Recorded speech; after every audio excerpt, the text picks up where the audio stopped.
Υπάρχουν εκεί πίσω τμήματα, θα υποστηρίξουμε τους πεζοπόρους. Να μειώσουμε το πυροσβεστικό φορτίο, να αρχίσουν να μπαίνουν από κάτω. Θα ήθελα να απομακρυνθούν λίγο τα επίγεια τμήματα από το σημείο που είναι για να μην ρίξει το νερό πάνω τους, είναι κοντά. Η βολή κατευθύνεται νοτιότερα.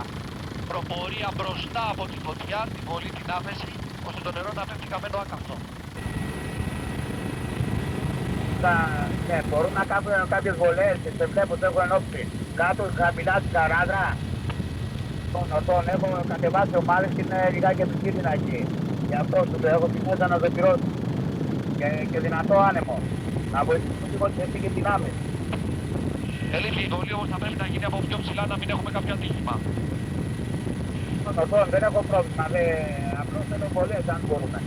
Όπως ακριβώς μπαίνετε και ρίχνετε, θα ήθελα κατά την έξοδό σας να παίρνετε αριστερή πορεία, βόρεια δηλαδή, γιατί δεξιά κοντά στη Χαράδρα, νότια θα επιχειρεί Αφροδίτη Χανίων. Είναι θέμα ασφάλειας, να μην διασταυρωθούν τα ίχνη σας.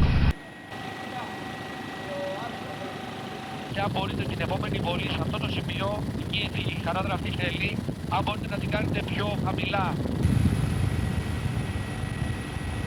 Το Αφροδίτη Χανίων στις δεξαμενές της ΙΔΑΠ με νερό τώρα ανερχόμενοι. Πού θέλετε να κάνουμε ρήψη? Σε σχηματισμό με την Αφροδίτη Τατοΐο και την Αφροδίτη Τρίπολης, ανατολική πλευρά πυρκαγιάς.